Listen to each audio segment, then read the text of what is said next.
Assalamualaikum warahmatullahi wabarakatuh. Pada kesempatan kali ini, saya, Mila Purnaningrum, dan teman saya, Frimicia Intan Solati, akan mempresentasikan materi bab 3, yaitu budaya dan lingkungan organisasi, dan bab keempat, praktek manajemen di lingkungan global. Langsung saja, perbuatan dan tindakan manajemen dari sudut pandang mumpuni dan simbolis. Terdapat dua pandangan yang dominan di kalangan masyarakat secara umum. Yang pertama, pandangan mumpuni, yaitu perspektif mumpuni terhadap manajemen adalah pandangan bahwa para manajer bertanggung jawab secara langsung atas keberhasilan atau kegagalan organisasi yang mereka pimpin. Jadi, manajer dalam pandangan ini mempunyai tanggung jawab secara penuh, misalnya dalam organisasi tersebut berhasil. Nah, keberhasilan merupakan pencapaian atau kontribusi yang besar dari manajer. Begitu sebaliknya, jika gagal, manajer akan disalahkan atau dianggap kurang baik dalam mengelola organisasi. Yang kedua, pandangan simbolis. Perspektif simbolis terhadap manajemen adalah pandangan bahwa keberhasilan atau kegagalan sebuah organisasi ditunjukkan oleh faktor-faktor yang berada di luar kendali manajer. Nah, apa aja sih faktor-faktor yang berada di luar kendali manajer? Nah, contohnya itu ada perekonomian, kebijakan pemerintah, dan langkah-langkah pesaing. Arti penting budaya organisasi. Budaya organisasi dapat diartikan sebagai nilai-nilai, prinsip-prinsip, tradisi, dan cara bekerja yang dianut bersama oleh para anggota organisasi dan memengaruhi bagaimana mereka bertindak. Budaya organisasi menyiratkan tiga hal, yaitu pertama, budaya adalah persepsi, bukan sesuatu yang dapat disentuh atau dilihat secara fisik, namun dapat diterima dan dipahami melalui apa yang mereka alami dalam organisasi. Yang kedua, budaya organisasi bersifat deskriptif, yaitu bagaimana para anggota menerima dan mengartikan budaya tersebut, terlepas mereka menyukai atau tidak. Jadi, anggota organisasi suka atau tidak harus menerima budaya yang sudah ditetapkan dalam organisasi tersebut. Yang ketiga, penerimaan bersama. Meskipun para individu mempunyai latar belakang yang berbeda-beda dan bekerja pada jenjang yang berbeda pula, mereka cenderung mengartikan dan mengutarakan budaya organisasi dengan cara yang sama. Jadi, budaya dapat diterima semua kalangan, dari jabatan yang paling rendah hingga jabatan yang paling tinggi, dapat menerapkan budaya organisasi tersebut tanpa ada pengecualian untuk tidak melakukan budaya tersebut. 7 karakteristik utama budaya organisasi. Yang pertama, perhatian terhadap detail, yaitu sejauh mana karyawan diharapkan menjalankan presisi, analisis, dan perhatian pada hal-hal yang detail. Yang kedua, orientasi hasil, yaitu sejauh mana manajemen berfokus lebih kepada hasil ketimbang pada teknik dan proses yang digunakan untuk mencapai hasil tersebut. Yang ketiga, orientasi manusia, yaitu sejauh mana keputusan-keputusan manajemen mempertimbangkan efek dari hasil tersebut atas orang yang ada di dalam organisasi. Yang keempat, orientasi tim, yaitu sejauh mana kegiatan-kegiatan kerja di organisasi pada tim ketimbang pada individu-individu. Yang kelima, agresivitas, yaitu sejauh mana orang-orang bersikap agresif dan kompetitif ketimbang santai. Yang keenam, stabilitas, yaitu sejauh mana kegiatan-kegiatan organisasi menekankan dipertahankannya status quo dalam perbandingannya. Yang ketujuh, inovasi dan pengambilan resiko, yaitu sejauh mana karyawan didorong untuk bersikap inovatif dan berani mengambil resiko. Budaya kuat versus budaya lemah. Budaya kuat, nilai-nilai diterima secara luas. Kalau budaya lemah, nilai-nilai hanya dianut oleh segolongan orang saja di dalam organisasi. Budaya kuat, budaya memberikan pesan yang konsisten kepada karyawan mengenai apa yang dipandang berharga dan penting. Budaya lemah, budaya memberikan pesan yang saling bertolak belakang mengenai apa yang dipandang berharga dan penting. Budaya kuat, para karyawan sangat mengidentikan jati diri mereka dengan budaya organisasi. Budaya lemah, para karyawan tidak begitu peduli dengan identitas budaya organisasi mereka. Budaya kuat, terdapat kaitan yang erat di antara penerimaan nilai-nilai dan perilaku para anggota organisasi. Sedangkan budaya lemah, tidak ada kaitannya di antara nilai-nilai dan perilaku para anggota organisasi. Selanjutnya, isu-isu budaya organisasi terkini. Menciptakan budaya beretika. yaitu yang pertama, memberikan tauladan secara nyata dan kentara. Yang kedua, mengomunikasikan keinginan-keinginan Anda tentang etika kerja secara jelas. Yang ketiga, adakan sesi-sesi pelatihan dan pembelajaran etika. Yang keempat, memberikan imbalan bagi tindakan yang etis serta hukuman bagi tindakan yang tidak etis secara kentara dan nyata. Yang kelima, buatlah bentuk mekanisme perlindungan bagi para karyawan agar mereka dapat menyuarakan keprihatinannya tentang masalah-masalah etika secara bebas dan melaporkan tindakan-tindakan pelanggaran etika tanpa rasa takut.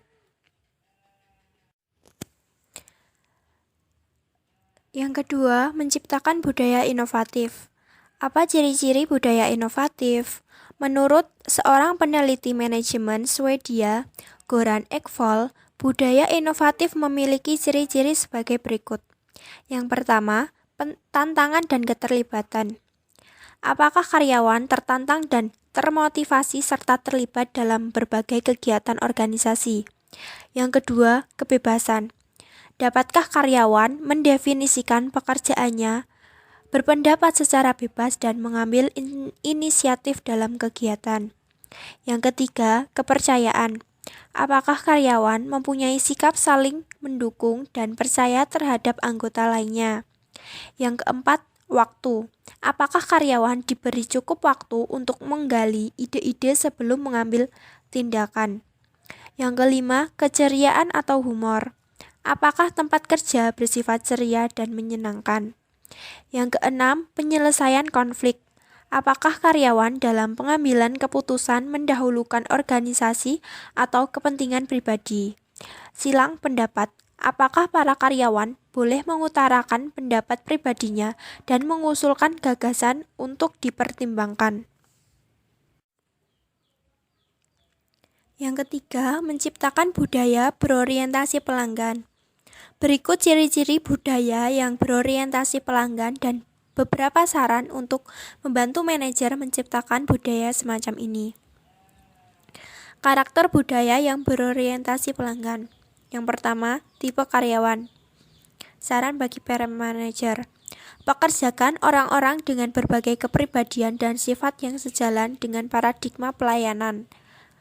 Yang pertama, bersahabat, penuh perhatian, antusias, sabar, mampu menjadi pendengar yang baik. Yang kedua, tipe lingkungan kerja.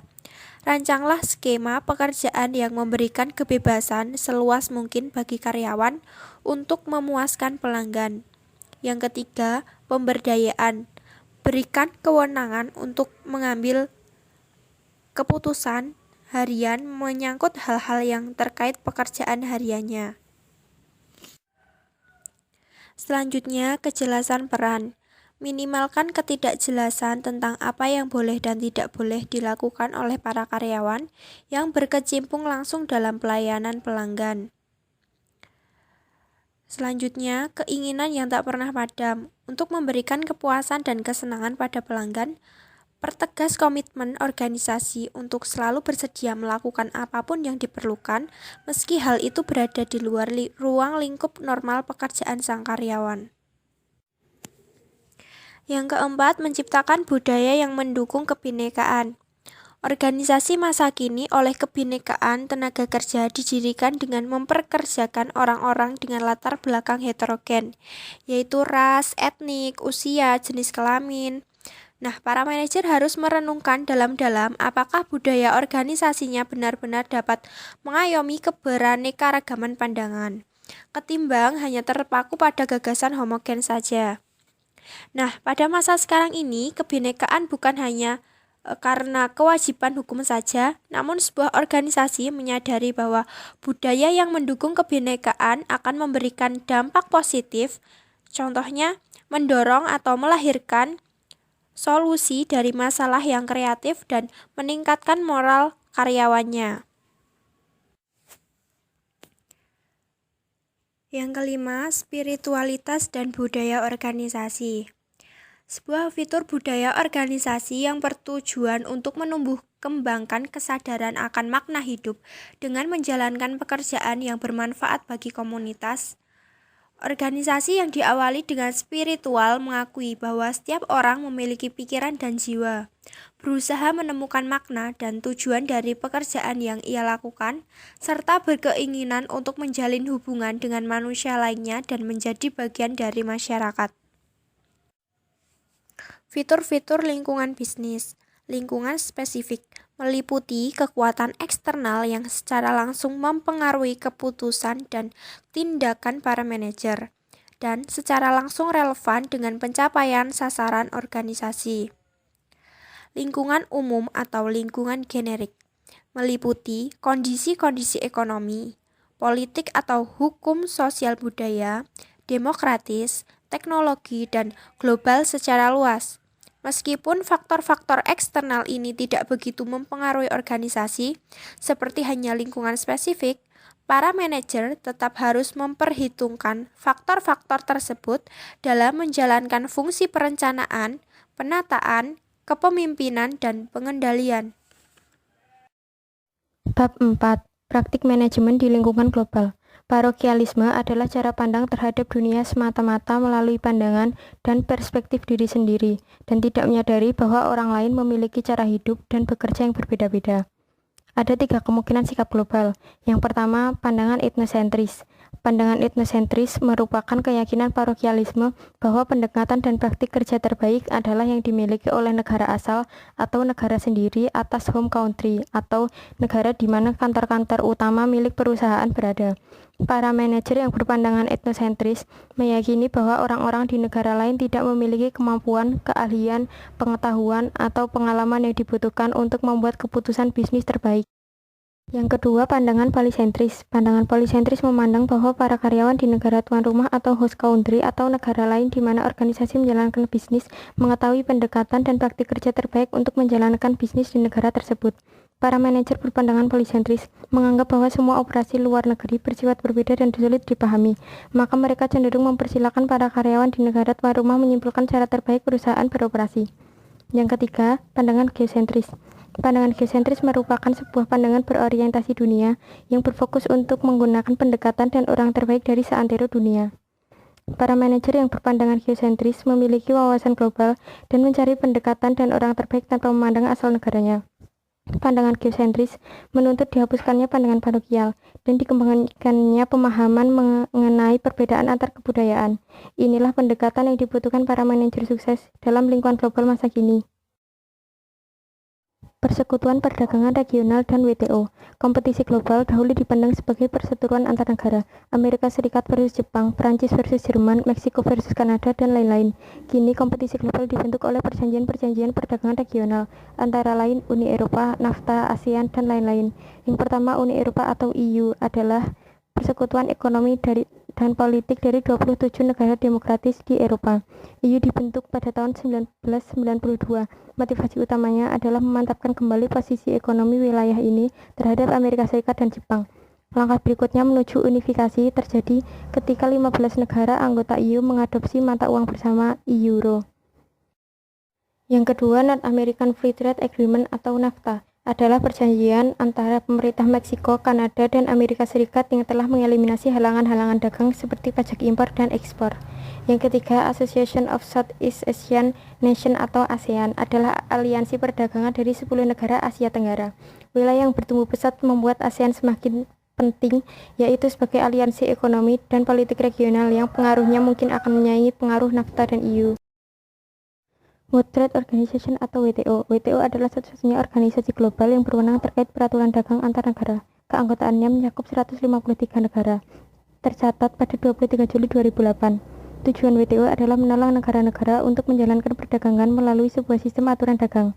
Meskipun para kritikus telah memprotes keras kepadanya dengan klaim bahwa perdagangan global mengacaukan bidang pekerjaan dan lingkungan alamiah, WTO berperan penting dalam memonitor dan mempromosikan perdagangan global. Selanjutnya, strategi dan teknik organisasi. Strategi internasional adalah penjualan produk di pasar-pasar yang berada di luar pasar domestik perusahaan. Salah satu alasan diterapkannya strategi internasional adalah bahwa pasar internasional menghasilkan peluang baru yang potensial. Motif tradisional lainnya bagi perusahaan untuk menjadi perusahaan multinasional adalah untuk mengamankan sumber daya yang dibutuhkan.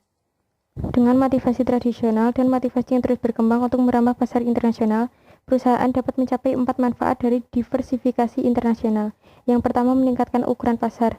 Yang kedua, keuntungan yang lebih besar dari investasi modal besar atau investasi pada produk atau proses baru. Yang ketiga, skala ekonomi yang lebih besar, ruang lingkup ekonomi yang lebih besar, dan pembelajaran. Yang keempat, keuntungan kompetitif melalui lokasi-lokasi, misal akses tenaga kerja yang lebih rendah, sumber daya yang penting, atau pelanggan.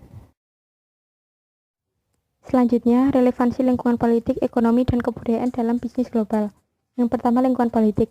Elemen lingkungan politik yang relevan adalah peranan pemerintah dalam perekonomian, ideologi ekonomi dan politik, hubungan internasional, dan hubungan antara pemerintah dan bisnis pada umumnya. Para manajer sebenarnya memiliki kekhawatiran tersendiri, meskipun mereka belum melihat fakta bahwa lingkungan politik atau hukum di negara lain berisiko dan tidak stabil. Para manajer harus mempelajari perbedaan-perbedaan agar mereka dapat memahami batasan dan kesempatan yang ada. Selanjutnya, lingkungan ekonomi. Ilmu ekonomi internasional adalah cabang ilmu ekonomi secara khusus mempelajari segala sesuatu yang berkaitan dengan hubungan ekonomi antar negara. Ilmu ekonomi internasional menggambarkan aplikasi prinsip-prinsip teori ekonomi makro dalam konteks internasional. Selanjutnya, lingkungan kebudayaan. Budaya adalah simbol-simbol kepercayaan, sikap, nilai-nilai, harapan, dan norma-norma untuk berperilaku yang dimiliki kelompok masyarakat tertentu. Budaya juga diartikan sebagai konversi-konversi sikap dan perilaku sekelompok orang. Jadi, kebudayaan meliputi pola perilaku yang umum atau gaya hidup dari suatu kelompok masyarakat tertentu. Sesi tanya jawab. Pertanyaan pertama, apa contoh budaya organisasi yang Anda ketahui? Jawab, contohnya perusahaan Google yang menerapkan budaya yang kasual. Budaya kasual ini misalnya aturan untuk menggunakan pakaian yang santai atau semi formal, dan waktu kerja di kantor yang fleksibel atau tidak semua pekerjaan harus dikerjakan di dalam kantor. Pertanyaan kedua, apakah setiap perusahaan harus memiliki budaya organisasi? Jawab, iya, karena budaya organisasi merupakan identitas dari sebuah perusahaan. Yang ketiga, apa itu parokialisme? Jawab, parokialisme adalah cara pandang terhadap dunia semata-mata melalui pandangan dan perspektif diri sendiri dan tidak menyadari bahwa orang lain memiliki cara hidup dan bekerja yang berbeda-beda. Sekian presentasi dari kelompok 2 tentang budaya dan lingkungan organisasi. Terima kasih telah menyimak presentasi dari kami. Kurang lebihnya mohon maaf. Wassalamualaikum warahmatullahi wabarakatuh.